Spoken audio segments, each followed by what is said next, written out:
The Tyranids, the great devourer. In all the stars, there has never been a Xenos race more inimical to the survival of mankind. Indeed, they are the bane of all other life. Their origins are but poorly understood, the stuff of rumor and supposition and nightmare.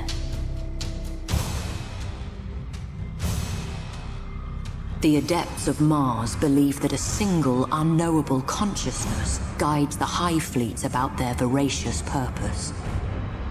This consciousness knows only unquenchable hunger. Hive ships serve as synapse nodes, spreading the influence of the Tyranid hive mind across the stars. Such is the hive mind's suffocating will that the warp is distorted for light years around. Confusion and terror spread before the hive fleets advance, as dreams darken and madness spreads. As the hive fleets advance, the suffocating embrace quenches the Emperor's light and drowns doomed worlds in psychic shadow.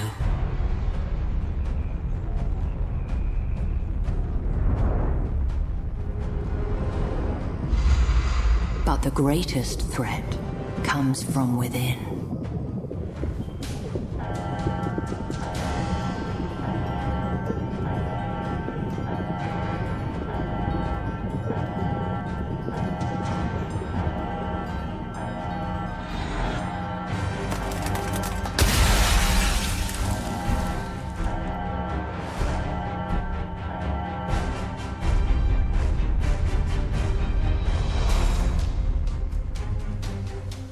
Foul creatures known as gene stealers infiltrate unvigilant worlds. A patriarch arises from the population's subverted flesh and projects a psychic beacon to draw the hive fleet ever closer. As the gene stealer cult grows in power, they emerge from the shadows of their benighted world. Civil war rages, shaking the planet asunder. Then the skies darken with spores and the hive fleet's voracious tendrils. The cultists exult at the fulfillment of prophecy and their ascension into the light. Their delusions die with them.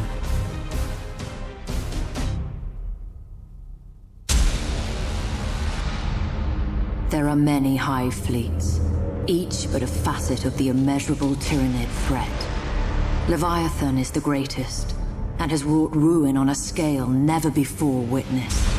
Though the great rift arising from Cadia's ruin has severed many of Leviathan's tendrils, many more remain. Even now, one is surging towards the Eye of Terror. Orks are amongst the deadliest of the Xenos races. Multitudinous, belligerent, and possessed of brutal cunning, they spread across the stars like a green tide. Even in the war-riven sectors around the Eye of Terror, forever beset by chaos, they rank amongst the greatest threats. As battle raged between the Imperium and the dread forces of chaos, the Orks gained a foothold upon ravaged worlds, using them as staging areas from which they could slingshot deeper into Imperial territory. Ork technology is ramshackle, but terrifyingly effective, combining mismatched components, scavenged gear, and intuitive leaps to forge weapon systems whose inner workings baffle the most experienced of the Imperium's adepts, but lack for nothing in sheer unbridled firepower. In much the same way, an Ork warlord can take a multitude of squabbling clans and forge them into an unstoppable army. Such a war has the sheer unbridled might necessary to conquer the stars themselves, leaving naught but rubble in its wake. As its momentum grows, so do its numbers grow, swollen by green skins drawn to the promise of bloodlust, teeth, and loot. By the end of the 41st millennium, the Imperium was beset by the third Tyranid Hive Fleet Leviathan, As the swarm rampaged throughout the galaxy, Inquisitor Cryptman desperately looked for an answer to the Tyranid threat. Looking to the Ork Empire of Octarius, Cryptman devised a plan to utilize mankind's old foe against the invading Tyranids, and in the best case scenario, kill two birds with one stone.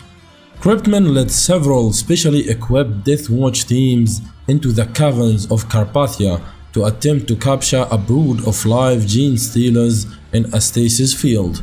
The mission was a success, although Cryptman's force suffered heavy casualties.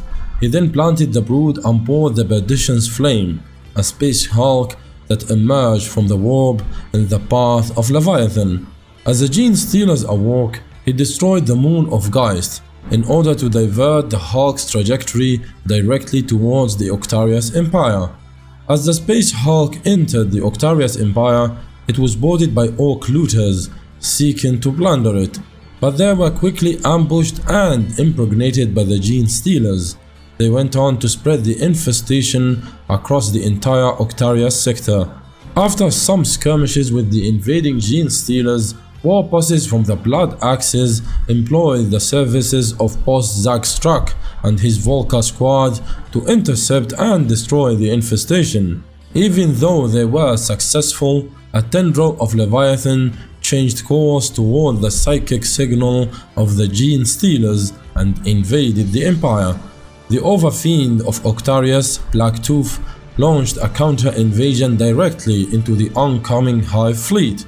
Despite the Orks' efforts, a dozen walls in the Octarius Empire became infected by the Tyranids within weeks. On the former Imperial world of Uruk, the Orks reacted with puzzlement when the skies darkened with millions of incoming mycetic spores. The Orks rushed to their weapons and barely had time to man their defenses when waves of Gaunts crashed into the fortifications. The Orks countercharged the oncoming swarm, and thousands died on both sides in only a matter of seconds. On every scale, a fierce battle raged. Squigs and ribbers tore into each other underfoot as Gaunts and Ork boys hacked and slashed at each other. Ork war bosses and nobs fought against Tyranid warriors and carnifexes. Mighty Squigoths battled thunderously with huge Tyranid biotitans. Even on a microscopic level, Tyranid phage cells consumed the aggressively spreading Orkoid spores. Uruk was encumbered by total war on every scale, but slowly the Orks realized they were outnumbered and surrounded. By nightfall, every Ork on Uruk was killed, and their corpses turned into bioresources to feed the growing Tyranid swarm. Shortly after Uruk fell, Leviathan descended upon Gurala, the base of the pirate war boss Scarfang and his dreaded Scar fleet. When Leviathan arrived, they were countered by every Ork vessel within a dozen light years, as well as extensive minefields hidden amongst Gurala's asteroid belt, which tore bioships apart in cataclysmic explosions. Ork gunships assaulted the surviving vessels before they had time to react, and the Tyranid fleet was all but destroyed under Scarfang's guns. However, a single bioship managed to break through the Ork blockade and hurl itself at Gurala. It launched thousands of mycetic spores onto the planet's equatorial plains. Scarfang, watching the planet from afar, realized that the space battle was over and the real fight was now on the planet's surface. The Orks made planetfall to chase their foe. On the planet's surface, the Tyranids were vastly outnumbered by Orks. For the first time since entering the Octarius sector, sensing that a war of attrition would end in their deaths, the Tyranid swarm adopted a tactic of stalking and attacking only isolated Ork patrols, but the Orks began traveling in mobs too large for the fledgling swarm to face. The Tyranids then adapted again and began aiming for maximum carnage by engaging the Orks in the open.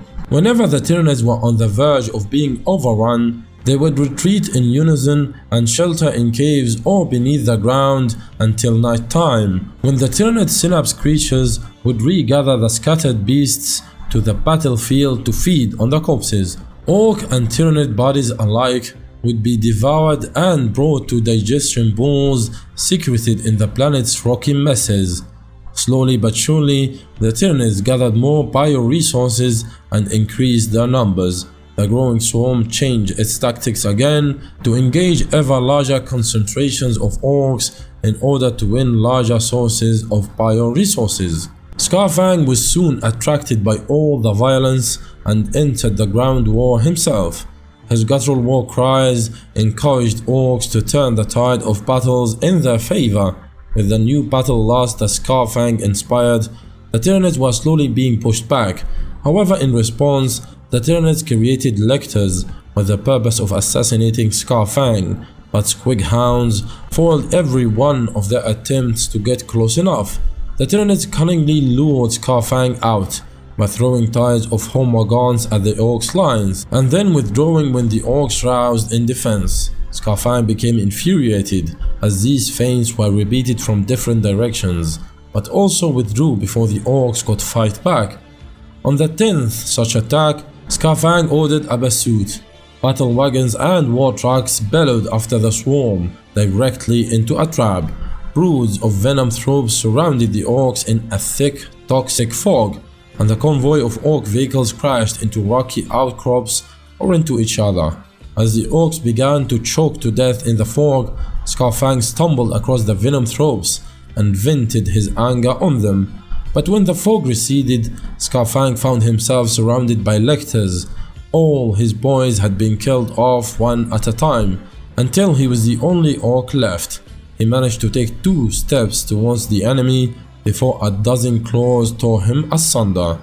With the leader dead, the Orks on Gorala collapsed into infighting and became easy prey for the Tyranids. Each tribe was isolated and destroyed in quick succession until within weeks all the Orks on Gorala had been killed. The bioresources of the planet were turned into new bioships, and the Tyranid infestation quickly spread to nearby Ork worlds.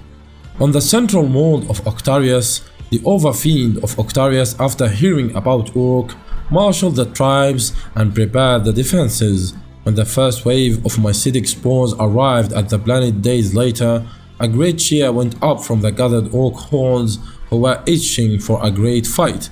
Much of the battle took place in the skies, and so much ammunition was fired into the air by the Ork quad guns and flakadaka guns that the rain was thickened by chunks of falling Tyranid flesh. Then from the west, the black storm clouds drew closer and closer until they were revealed to be swarms of advancing gargoyles. Ork devcopters, fighter bombers, and storm boys roared into the air in a race to intercept the oncoming creatures. Dead Orks, burning wreckage, and hissing Tyranid ichor rained down everywhere. The Ork boys on the ground below began to climb the slopes, holding their choppers high and intending to jump into the fray if only they could. Then suddenly the ground burst up, and Genestealer broods flowed out of the tunnels, but the responding green tide of Orks quickly pushed them back into the crevices and then plunged in after them. Meanwhile, lectors scaled the mountain sides and stealthily silenced each Ork gun emplacement in turn.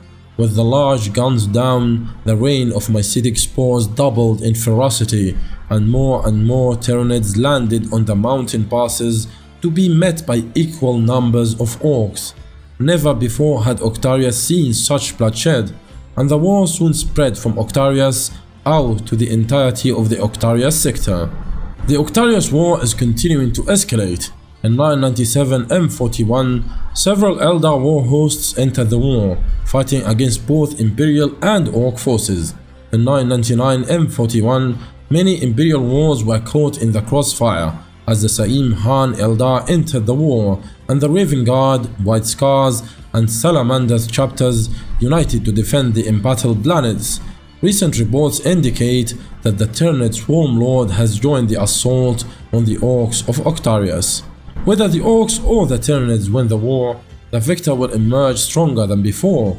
Orks from light years around are flocking to Octarius and are growing bigger and stronger on their diet of conflict, and every Ork devoured gives more biomass to the growing Tyranid swarm, which is constantly learning and adapting new ways to defeat their foes. Cryptmen succeeded in luring Leviathan to the Octarius Empire, but rather than tricking both sides into destroying each other, his plan has backfired into starting a series of events that is making the Imperium's enemies even stronger. After hearing about the Tyranids and Orks that clash there in an ever-escalating spiral of violence, the World Eaters warband known as the Skull Hunt of Voda Blood Price invades the Octarius system. The World Eaters are not disappointed. Within the space of a single year, over 8,000 skulls are offered to the Blood God, the smallest of which is the size of a boulder. Voda ascends to demonhood after slaying a Hierophant Bio-Titan with the great axe of the fallen Ork war boss Magza the Colossus. After his ascension, Bloodprice organized an even greater warband from not only the Skull Hunt, but also the Blood-Blessed, Bloody Dawn, Gore Fists, and Harvest alongside hordes of cultists, beastmen, Chaos Knights, and Dark Mechanicum. He moved on to an Ork world dubbed the Maw, where horde after horde of Tyranids threw themselves into battle with greenskins on a colossal scale. To Bloodprice, this war-strewn land was a paradise and blessing of the Blood God Khorne. He used his flagship Gore-Drenched to lead his armada into the planet's orbit, smashing past greenskin and Tyranid ships and aiming to land on the world to engage in total slaughter. When the Bankalis subsector was attacked, every invaded system dispatched pleas to aid. The Imperial walls found themselves assailed by Gene-Stealer cult uprisings at Darkmont, Ahlemel, and Saint's Blessing. Meanwhile, the Orks of Stagbrook the Face Grinder attacked the walls of the Simithus system, overwhelming the Ferran world of Telem and the Death world of Nazca. The Fortress world of Kaist held out the longest, but the system was effectively conquered. The Orks next moved to the Karnak system with the Death Skulls warlord Nabrod Stubfingers fighting the Mechanicum of Karnak III and the Goth Kagrid the Red Tooth conquering Koslust. At the same time, Tyranids of Hive Fleet Leviathan descended upon the systems of Anilani, Bianzia's Hollow, and Gidisk. The Xenos consumed their way through the iron beech forests of Gidisk Tertius, the Soprod world of Gidisk Alpha, the mega fungi caves of Gidisk Quartus, and the steam-powered kingdom flotillas of Gidisk Bitaris.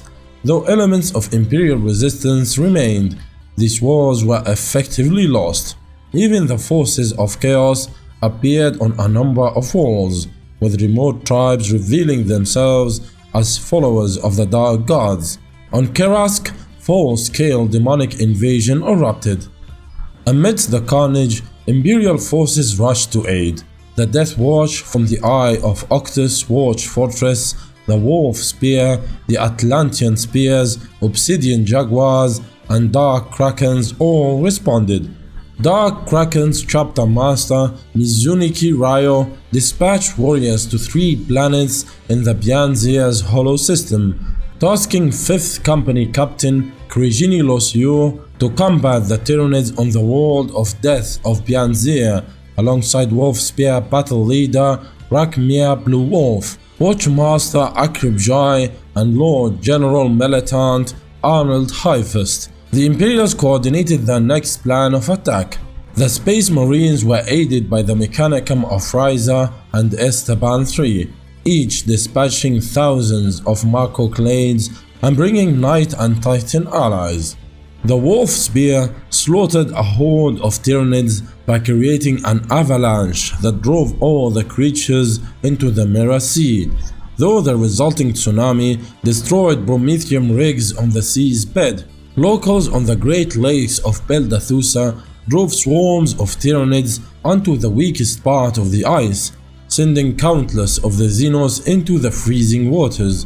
However, despite this apparent victory, many Tyranids burst out, able to survive the extreme cold and continue to fight on. More ominously, troops from the BDF had observed Tyranids stalking packs of earthen wolves in the world's equatorial permafrost for planned genetic assimilation into the swarm. These wolves were known to be highly intelligent, pack-hunting alpha predators with an instinctive knowledge of the local terrain. Should the genetic material be absorbed, the war effort could go sour. Captain Lucius sent 5 squads under the command of Chaplain Talon and Codicea Echo to the surface of the planet to engage the Tyranids of Herdalo Forest, driving them from the area to stop them from consuming the wolves. Success would also mean that they would push the Xenos away from the war's methane bombs and relays beneath the Mirror Sea, ordering Lexicanicum Baron Owari and Tech Marine Orwan and securing them alongside Death Watch kill teams under Akribjai. Lord General Highfast also approved of the plan and committed dozens of regiments to sweeping the forests clear, while BDF militia increased patrols around the permafrost's industrial areas. The Imperial forces faced harsh conditions and had to deal with treacherous terrain and weather, but this did not deter the Dark Krakens, who were used to such ordeals on Noctis and other battlefields. Incursors followed the tracks of Xenos and Wolf alike, leading intercessors armed with stalker bolters into dens and nests as rival squads rabbled over the most arduous terrain whilst covered by eliminators. Having come to admire the Ocean Wolves, the Dark Krakens sought to actively protect them and even forbade guardsmen from killing them. The wolves themselves cared little for this act and attacked the Imperials to defend their territory and claim prey. Such was their might that even several Dark Krakens were wounded and killed as Tyranid Homagants launched ambushes from the snow alongside lictors and gargoyles. Dark Krakens and Tyranids fought bloody running battles through the forests as the Xenos surged against the spread out Space Marines. The campaign became increasingly protracted, forcing the Aeronautica Imperialis to launch continuous bombing runs with incendiary and borrowing delayed fuse munitions.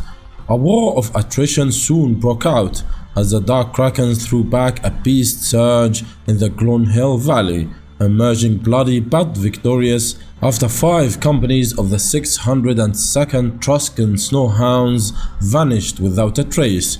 It was many months before the first Imperial forces reached the forest's northern boundaries, having finally pushed the Tyranids out. Even then, there was still much fighting to be done across other areas of the forest. Lucio would only declare the mission complete when every Tyranid was driven out, but was drawn away after word came from the Death Watch of a Tyranid swarm descending on the half-complete Glacialax fortress, which was protecting much of the populace. Akribjai immediately pulled his forces from the forest as Lucio himself also moved to defend it. Despite the best efforts of the Imperials, the Giddisk and Simithis systems were declared lost, while many others were still under attack. At Karnak III, Orks under the war's old enemy Naprot Stubfingers struck in search of loot. He utilized his captured Mechanicum cruisers and frigates crewed by blood axes and captured humans to get close to the orbital defenses, which proved more hesitant to fire upon their former blessed machinery. The blood axes bought time by having the human slaves request security codes and request permission to board. By the time the Mechanicum realized what was happening, it was too late, and though the orbital defenses were able to destroy some enemy vessels, they were destroyed by the furious impacts of the captured Imperial ships, whose blood axes evacuated at the last minute. At the same time, Stubfingers dispatched forces to attack Karnak IV and destroy its House Xiphus fortress known as the Xiphon. Ork ships stormed into Karnak IV's orbit, the greenskins dropping in herds of Squigarchs, airborne mega fortresses and Gorgonauts to crush the house. The knights fought valiantly, but were eventually overwhelmed, and the walls of the Xiphon were breached. The Orks who attacked Karnak 5 met stiff resistance, thanks to the efforts of Governor Ibrahim Ben Tal, who had spent years amassing an arsenal of weapons and large garrison from the cordon impenetra. The Greenskins met division after division of Imperial Navy fighters and air defenses, while Imperial Guard artillery bombarded the Orks' positions before armored regiments rushed them. It was at this point that the armada of Stockbroke, the Face Grinder, plowed into orbit, seeing a good fight to be had. Deploying tens of thousands of vehicles, the new arrivals swept across the planet and slaughtered humans and Orks alike. In a matter of months, the Imperial garrison had been reduced to a fraction of its former strength, while the Orks of Stubfinger's forces were absorbed into Stockbroke's. The bored war boss moved on quickly in search of another fight, granting reprieve to the surviving Imperials. Governor Bental took time to evacuate troops to Karnak 2 and the Suva-Dosha system with the aim of one day returning. Stockbroke meanwhile turned his eyes to Karnak 3, using an armada of Space Hulks and crewed vessels just as reinforcements from Ryza were arriving, catching the Imperials off guard, destroying the Ryza transports in orbit and wiping out swaths of Skitarii. Had it not been for the efforts of the Legio Crucius and anti-air Cadian regiments, the principal landing zone used by the rising forces would have been completely overrun with Scar Boys. The fighting then raged for many months, with the Legio Crucius and the Legio Cobardes dueling mega gargants over the ruins of Fane Shrine 2-1 DF-730. It was a testament to the skill of Fabricator General Esmeralda Brian Locke's skill that she maintained an ordered defense against two simultaneous Ork attacks, manipulating the Greenskins to often fight each other. However, it was not enough, and billions of Orks were present on the planet, and they looted large amounts of captured Imperial vehicles. The Orks looters were churning out vehicles at a rate that outpaced Karnak 3's own supply abilities. With the Greenskin rampage continuing, Brian Locke realized defeat was inevitable and made arrangement for withdrawal. She committed hundreds of Skitarii macroclades to conduct a rear guard action during the evacuation, with most going to the Koslost system with the intent of regrouping and securing allies for a future counterattack. The Tyranids of Hive Fleet Leviathan attacked all of the Anilani system's worlds at the same time, invading the Cardinal World of Frankis, the Mausoleum World of Kirask, and the Shrine World of Ahlimel, which were under-defended and already rife with Gene Stealer cult and Chaos uprisings. Frankis was the site of a massive airborne battle between divisions of Imperial Navy fighters and air defenses and millions of Tyranid airborne organisms. Soapis was subjected to a weeks-long spore mine bombardment, which rendered movement outside of the strongest fortifications suicidal. Eventually, the bombardment ended, but despite the short relief of the defenders, this only brought Tyranid landings. Biovore and exocrine broods were used to deliver accurate fire to make it impossible for Imperial infantry to support the Knights of House Pharos. This made the Knights vulnerable, and they were overwhelmed by sheer weight of numbers. The powerful and well-garrisoned fortress world of Vand was next. Void shield generators made orbital bombardment futile, and the Tyranids instead landed at the inaccessible peaks of the Skypias Mountains. Deploying large amounts of Zoanthropes, Eurothropes, and Malceptors, they attacked small defensive outposts using swarms of lesser Tyranids as shields, and thanks to their psychic might, they caused the void shields to fizzle. In their wake came fresh waves of beasts that finished off the defenders and consumed all within. Leviathan landed swarm after swarm and turned its attention upon the remaining defenders. Despite its low population, Lianzia's Hollow became one of the most strategically vital battle zones, as it was home to Inquisitor Nashia's Sahansen base of operations, as well as shielding the Octus system. The Imperials were resolved to stand their ground and extensively prepared for the coming attack. On Saint's Blessing, the miners mapped their tunnels extensively and baited areas with soiled clothing and parts of the dead. When Raveners and Termagants emerged, they triggered booby traps, which collapsed the entire tunnels. In return, the defenders suffered heavily as the Tyranids soon adapted and tunneled around these traps to ambush Imperial forces. The desperate Imperial subterranean defenders soon earned the name Tunnel Devils for their actions. In holy toil, the quarry's demolition experts were organized into brigades, which laid strategic passes with minefields. Using these tactics, they killed many Tyranids in rock slides and kill zones. On Death of Bianzir, thousands of trackers mounted on ice sleds hauled by Canids lured swarms of Tyranids into the frozen Great Lakes of Peldathusa. The Tyranids did not know the safe routes through the thin ice covering, and hundreds of thousands fell into the freezing waters. However, much to their horror, the Tyranids emerged from the waters unharmed and annihilated all in their path. 4 Death Watch companies from the Eye of Octus fought in Bianzir's Hollow, waging a violent defense on Saint's Blessing's factory spaceport center. Using melee tactics, the Death Watch struck down burrowing Xenos and raced in battle tanks to wherever they reared their heads. After slaying the tunneling organisms, the Death Watch rushed along the Tyranid tunnels and collapsed them with explosives. In response, the Tyranids launched hundreds of tunnel raids simultaneously, slaughtering countless guardsmen in the facility before eventually being driven away by more troops that had to be built off a major sallying effort. The Tyranids bombarded the defenders with barrage of spore mounds, destroying defensive positions and inflicting horrific casualties.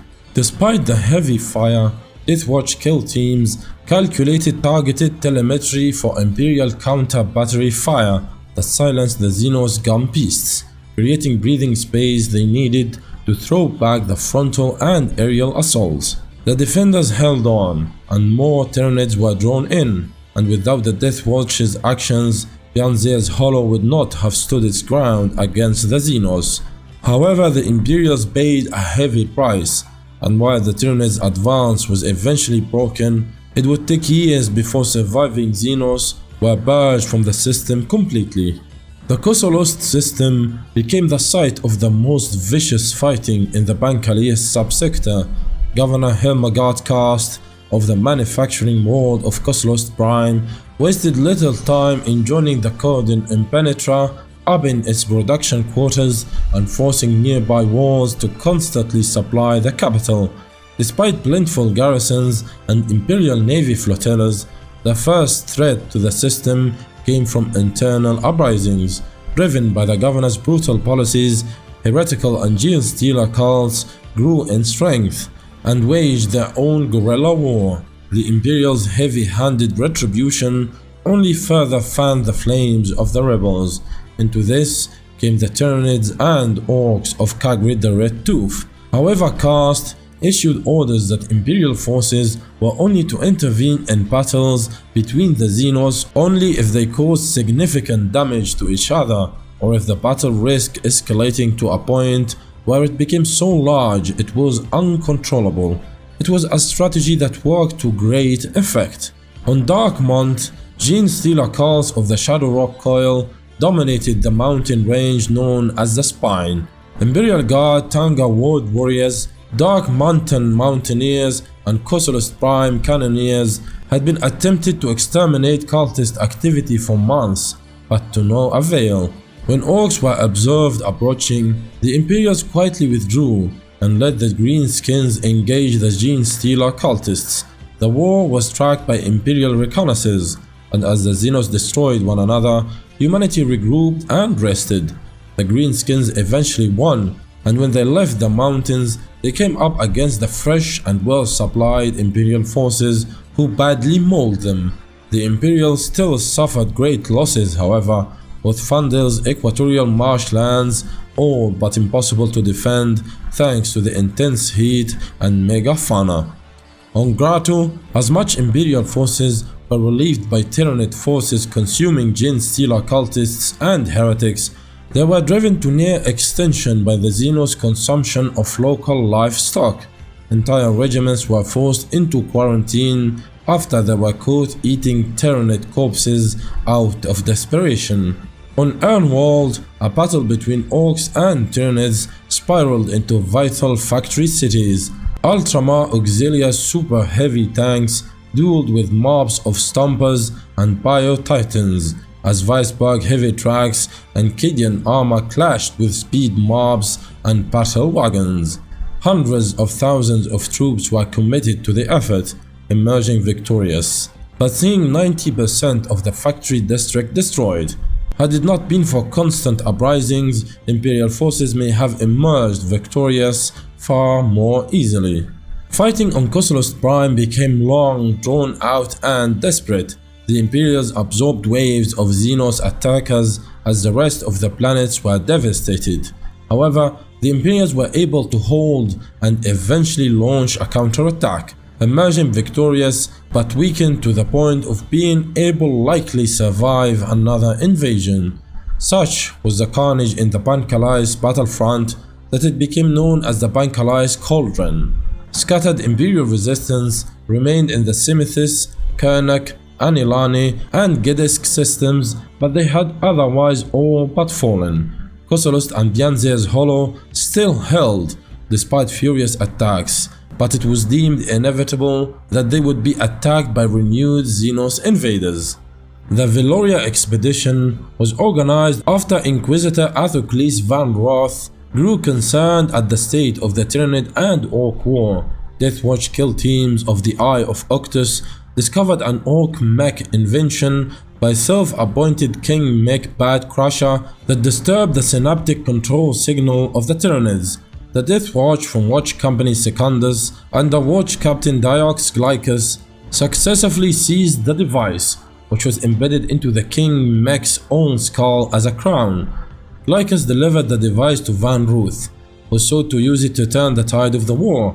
Van Ruth eventually decided to experiment with the device in the Bectarius Belt, an area believed to have been decimated entirely by Saim Han and Biel Tan craft walls. However, at the maiden world of Veloria, Orks and Tyranids fought in isolation, making it a perfect testing ground. For the operation, Van Ruth organized Death Watch, numerous Imperial Guard regiments, Militarum Tempestus, and clades of Magos biologists. He also acquired 3 Blade Knights such as Impervious Rex, the Scarred, and the White Warden. Van Ruth began field testing as soon as his forces arrived at Veloria, deploying units to capture live Tyranids and observing their behavior when in the presence of the Ork technology. He found the original crown was the only one that had any effect, and even then only when it was worn by captured mechs. After weeks of failure, he received word of an Ork fleet arriving in orbit too fast to evacuate everyone. If the Imperials wanted to withdraw successively, they needed to move to a new position so the ships could reach them without being destroyed in orbit. Van Ruth planned to use Death Watch elements to infiltrate areas of the large mountain range among whose foothills they had deployed, where there were a significant number of Tyranids. The aim was to lure invading Orks into the Tyranid mist, using it as a distraction to withdraw. Meanwhile, Van Ruth and others would enter the ruined Haven Spire and destroy it, creating a detonation that would close the mountain path to any greenskins that pursue. The other Imperial commanders such as Barcilia Mang and Diox Glycus were skeptical of the plan and advised abandoning the crown, but Van Ruth refused. Just as the Imperial plan was about to go underway, they found someone attempting to steal a transport. She claimed to be Inquisitor Evan Mier, and Van Ruth met with her immediately. During the meeting, the disturbed Inquisitor informed Van Ruth that his plan to destroy the Haven Spire was doomed to fail, as only the Eldar could hope to navigate its corridors in a short time frame. She explained that some Eldar still lived in Veloria, and if Van Ruth wanted to succeed, he needed their help. With Muir's help, the Imperials met with Eldar commanders from Bieltan, Saim Han, and Dragon Dancer's Corsairs. In exchange for their help, the Eldar insisted on being given safe passage off-world. Van Ruth reluctantly agreed to their terms. The Imperial Eldar allied force split into 3 groups in hopes that at least one would reach the command center. Captain Glycus and Corsair Prince Lindathai led one group, Barcilia Mong and Farseer Elotic led another, and the third was led by Van Ruth, Otak Palandil, and Warlock Intithris. Each group was accompanied by Deathwatch warriors and Van Ruth's agents. However, the Imperials were unaware that the Crown was drawing many Orks to the Imperial base. As Van Ruth's forces and the Eldar explored the Haven Spire, they moved slowly. In the first hours, there were no sign of the enemy, but eventually they came into contact with hostiles. Barcilia Mong's group voxed for aid, but none came. As Van Ruth's group could not reach their position, he ordered his own forces move more quickly, but subsequently lost contact with their rearguard troops. Within minutes, fighting broke out as Eldar Corsairs, Tempestus Scions, and Inquisitor agents were ripped apart by Gene Stealers. It was only thanks to the intervention of the Death Watch that the entire group was overwhelmed. Van Ruth refused to retreat even as his own party was seemed doomed to destruction. After many running battles in its passageways, Van Ruth, exhausted and wounded survivors, reached the crashed vessel's bridge. Otak Palandil had been slain while many of the Death Watch had fallen, and Barcilia Mong was soon discovered to be dead. There was no sign of Glycus and no word of his group. Nonetheless, Van Ruth ordered Intithris to initiate the Haven Spire's self-destruct, something that took the Xenos Psyker over half an hour. During that time, he had to fend off several more Gene Stealer attacks. With the self-destruct initiated, Van Ruth decided to blast their way out through the hull rather than go through the dangerous paths they had arrived in. However, after breaking out, the Imperials and Eldar discovered that their Valkyrie transports were now flaming wrecks before a crashing Imperial cruiser crashed straight towards the ground as the blast of the Haven Spire consumed them. Meanwhile, the Death Watch, trusted with the Crown, successively crossed the mountain range with limited opposition and set up a camp at the foot, ready to withdraw as soon as the Xenos were fully established in battle. As they watched the Orks land, Tyranids were drawn in, and fighting broke out between the two Xenos armies. Death Watch librarian Hethu Pa was satisfied that the two sides were totally occupied and ordered a withdrawal. The Death Watch fought a literal uphill battle to escape against the increasing numbers of Xenos arrivals. However, as he arrived, he saw the destroyed transports and knew they were doomed. Operation Spinebreak was launched by the Imperium against the forces of the Ork Big Mech Cockfist Steel Snapper on the world of Fendatha. Carried out by hand-picked death corps of Krieg veterans, the operation sought to destabilize powerful Ork chieftains waging the Octarius War.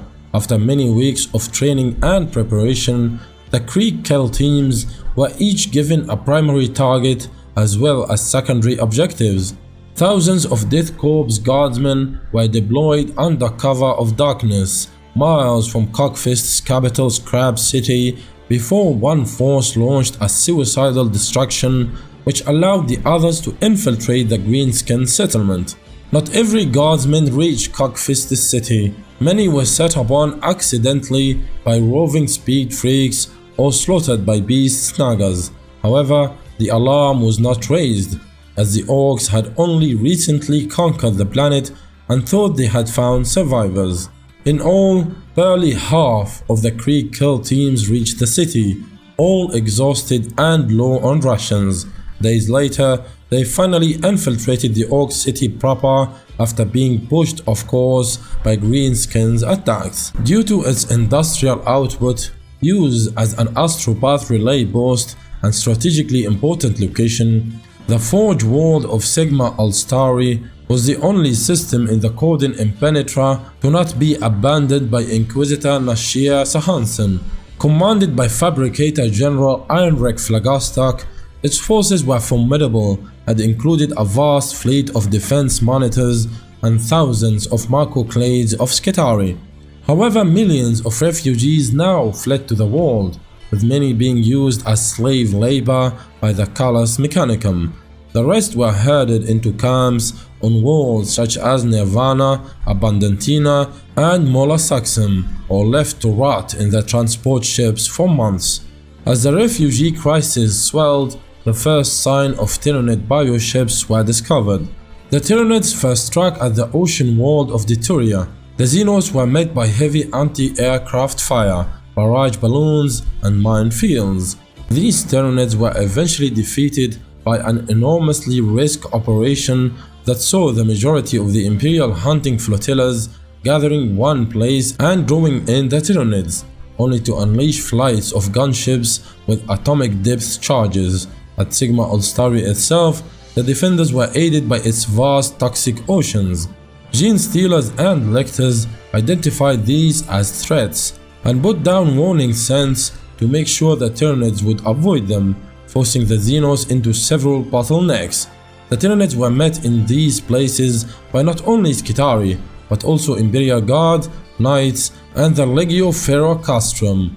War raged for the upper reaches of the planet's forged spires and radioactive planes, as Imperial Navy and Basilican Astra fleets engaged swarms of bioships. Such was the war's might that they broke the Xenos invaders, but took heavy casualties in the process. Moreover, millions of Tyranids survived on the world and needed to be purged. Several months later, the Sigma Ulstari system was attacked by Blood Axe's Orks and the Zagreb the Butcher. After arriving in system, the Orks attacked the quarry world of Molaxum, where they fought the planet's heavily armored stone cartels and lumber syndicates. The Orks utilized camouflage and infiltrating abilities, using the forests to capture many of the lumber syndicates' enormous logging ships and conveying them into war machines. The defenders used this to finally achieve victory by using such land ships to lure Zagreb to a cliff rift by explosives, detonating them and sending the greenskins crashing below. The disorder caused by the war boss's death allowed the Imperials to emerge victorious. Meanwhile, Sigma Ulstari itself was attacked twice under Gibcrank the Face Crumber. The second occurred only weeks later, this time under Ugul Ironfoot.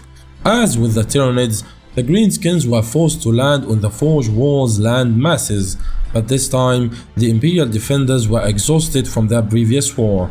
This allowed the Orks to rapidly advance, and the Imperials only found solace when the Greenskins engaged remaining Tyranids.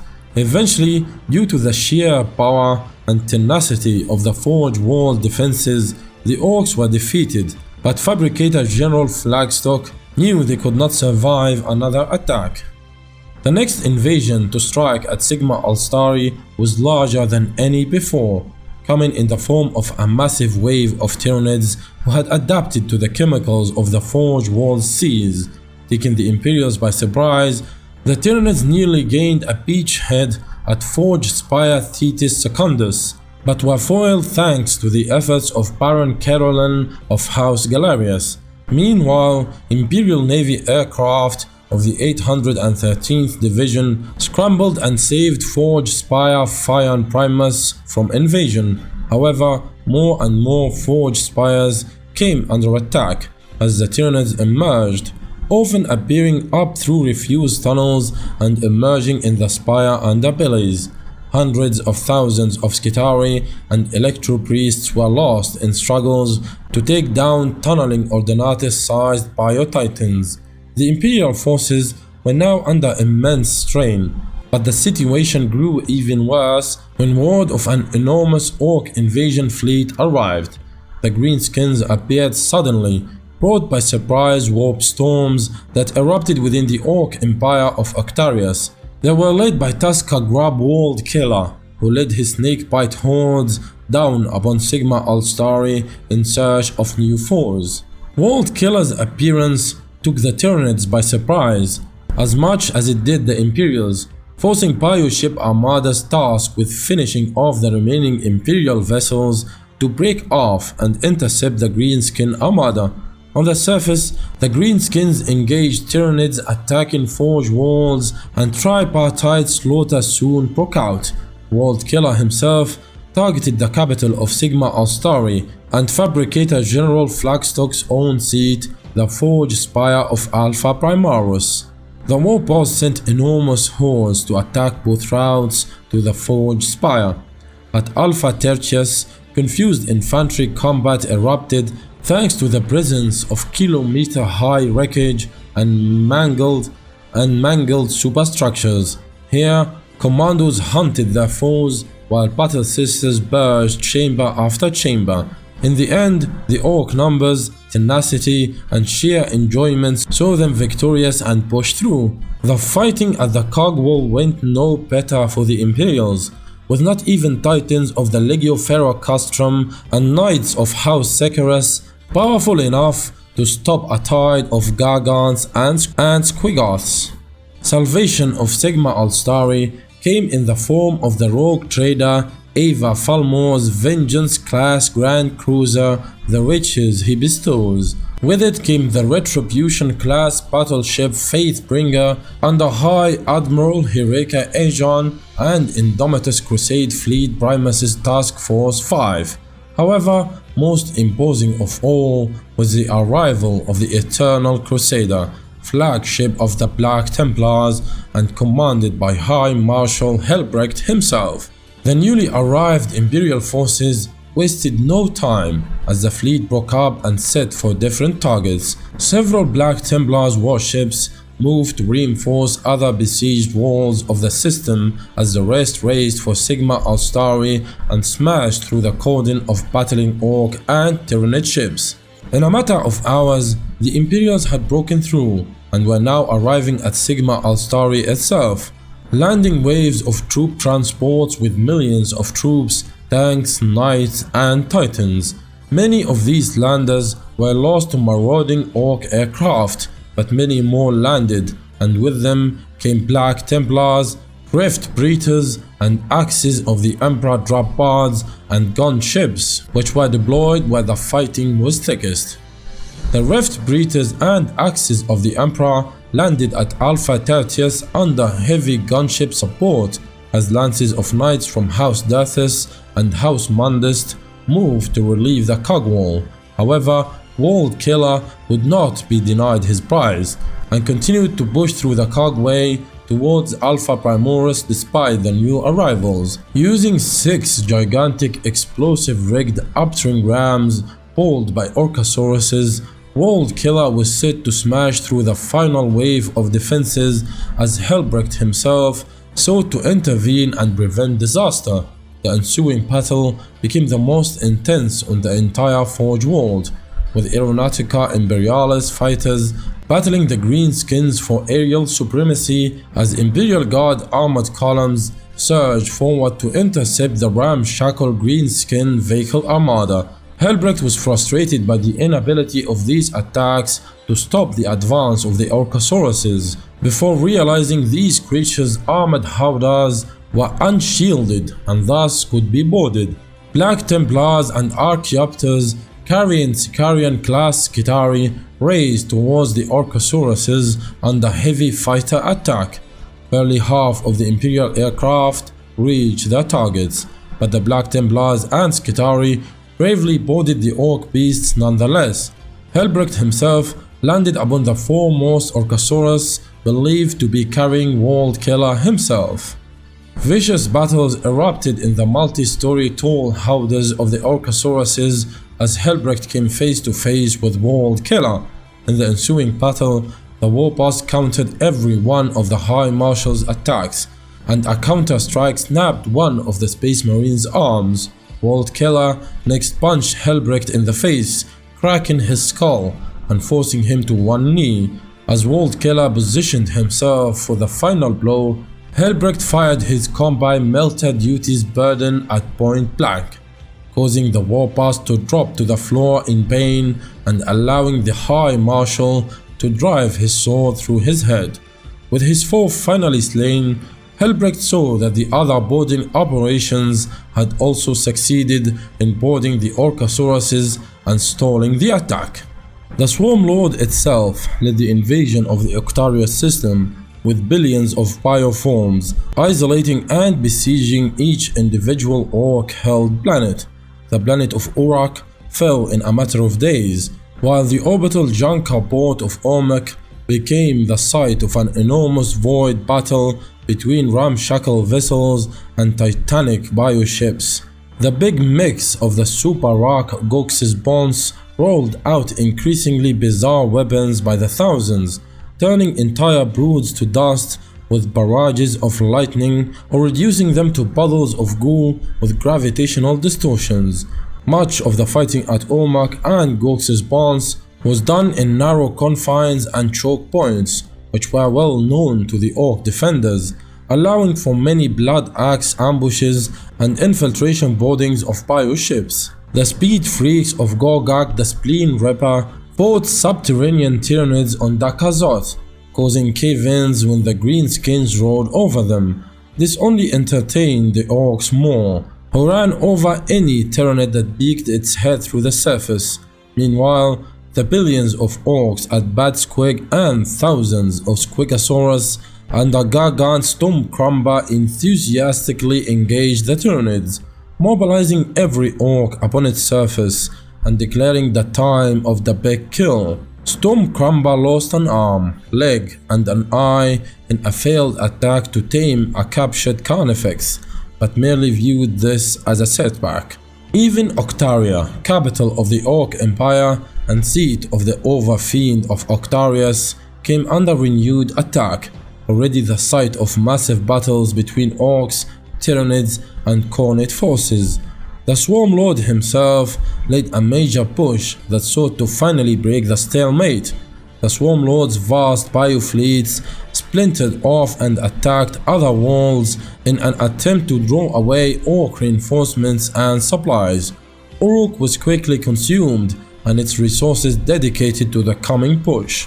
At Bad Squig, the Swarm Lord saw that Stormcrumber's big kill was losing momentum. Most of his big Squigosaurus had perished, and his beast Snuggas were finding themselves countered by the ever-adapting Tyranids.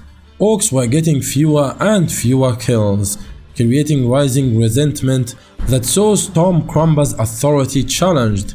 The Warpath's own undoing came at the hands of a vast Bio-Titan that the Greenskins had never yet encountered, equipped with fangs as tall as Orks and claws that could tear apart a mega fortress. Its piercing yellow eyes and fluorescent blue skin led to the Orks naming it the Blue One, and it became the target of every ambitious greenskin hunter, Stormcrumber included. He planned trap after trap against the creature, sacrificing thousands of his troops to no avail. Being lured even further into the hive mind's trap, the Warpath soon spent every moment searching for the creature until finding it at the center of a deep dried lake bed. Without thought, Stormcrumber and his hordes launched an all-out attack before being surrounded by a Tyranid ambush and wiped out. At Gox's bonds, the Swarm Lord surrounded the asteroid fortress and seeded it with tens of thousands of gene stealers to lie in wait for later instruction. The Tyranids next attacked from all directions as the gene stealers emerged to ambush Ork retreats and cutting off life support systems and opening up breaches to the void, which saw thousands of Orks and Xenos alike into the coldness of space. Despite taking heavy casualties, the Tyranids were systematically eradicating the Greenskins. At Dagazot, the Greenskins soon adapted to the subterranean Tyranids, using the tunnels as their own racing arenas, viewing the attacking Xenos traps as obstacles in their contests. The fast-moving Orks proved difficult to pin down, and the Swarm Lord next deployed hundreds of waves of winged organisms that unleashed nets of fire over swaths of territory and annihilating the greenskins within. The Tyranids were also able to use cave-ins and orc infighting to entrap the greenskins, backing them in and slowly picking them off. At Ork, the Swarm Lord had his bioships launch hundreds of thousands of lamprey eel-like creatures to the flanks of the Janka shipyards. These burrowed into the facilities, unleashing hundreds of Tyranids organisms that slaughtered the construction's crews. With the greenskins incapable of producing more ships, the Tyranids soon dominated its orbit and swiftly digested the planet. Next, the Swarm Lord struck at Octaria itself, seeking to first cut it off from receiving any further reinforcements. Thousands of bioships moved to blockade the planet, battling waves of Ork defense ships and blockade runners. The Swarm Lord next landed waves of vanguard organisms to wreak havoc behind the greenskin lines. All of this put time for the Tyranids already on Octaria to regroup for the next coming push, as the Swarm Lord himself sought to establish air superiority. Waves of Tyranid winged organisms battled Ork aircraft in fearsome aerial battles that saw the invaders eventually prevail thanks to their sheer numbers. With air superiority asserted and the ground situation stabilized, the Swarm Lord next moved to clear landing zones as bioships launched waves of mycetic spores which carried billions of Tyranids. However, while the Tyranids advanced, they took grievous casualties to the mountain fortresses and mega weapons of the many mechs under the Overfiend's command. Miles of rock opened up into jaw-like mechanisms, swallowing the Tyranid hordes and cutting them to pieces. Scribe cities moved and changed their topography to suit the greenskins' needs and hinder the invaders. Enormous magnets picked up Tyranids and plunged them into furnaces as large as small towns. However, despite enormous losses and setbacks caused by the Ork machinery, the Swarm Lord had ample reserves and used sheer numbers and attrition to grind away the greenskin defenses. With each passing day, more and more bioships arrived at Octaria to begin the consumption process. These ships fed upon areas captured by the Tyranids, producing waves of fresh reinforcements for the Octarian meat grinder. Through all of this, the Swarm Lord itself never appeared on the battlefield and instead waited for the right time to strike. Meanwhile, the Overfiend himself was becoming more and more isolated, separated from his chief lieutenants who were picked off one by one. The Swarm Lord saw that the time was ripe to finally slay the green-skinned ruler and summoned two mega swarms to him. The first was to surround the Overfiend's army and attack from all sides, while the second was to form a second circle around the battle and act as a blockade to both prevent escape and reinforcements from arriving. At the enormous scrap city of Mega Scrap, the Swarm Lord committed hundreds of Bio-Titans to the attack. In the ensuing battle, the Tyranid numbers were seemingly endless, and the Orks found themselves overwhelmed and rapidly running out of ammunition and machinery. Such were the Tyranid numbers that Tyrant guards and Molochs were expended as they were mere gaunts. The sheer number of Tyranid bodies caused Gargants to become bogged down and unable to maneuver, while the Overfiend himself was at the center of the fighting, killing Tyranids beyond count, but finding himself isolated from his entourage of Scar Boys. However, the moment came when the Overfiend, slaying a Carnifex, suffered a deep wound in his thigh. The Swarm Lord knew the time had finally come to make his move and appeared on the battlefield with hundreds of Tyranid guards and Carnifexes. This force clashed with the Overfiend and his remaining Scar Boys, with the Tyrant Guard and Carnifexes largely being annihilated by sweeps of massive axes and the blades of Death Dreads. However, this just let the Swarm Lord engage the Overfiend himself, the Xenos command beast allowing the greenskin to expend his energy in a flurry of strikes. the herald of the Great Devourer kept moving and burying, using its multiple arms to its advantage. The Overfiend fought with unmatched ferocity, never once pausing or slowing down. But as he expended himself, the Swarmlord slowly picked the warboss apart, first severing one of the power cables to his power claw. With its hydraulics cut, the Overfiend's claw became dead weight dragged at his side. The Swarmlord then abandoned its caution for unrelenting fury, unleashing a furious attack on the Overfiend that saw its two bone blades smash open its head. Finally, the Swarmlord buried its maw within the Overfiend's open skull and consumed its brain. The green skin was truly dead, and victory was finally the Hive Mind's. Alright guys, if you enjoyed this, hit that like button, leave a comment for the algorithm, and don't forget to subscribe to stay tuned for more.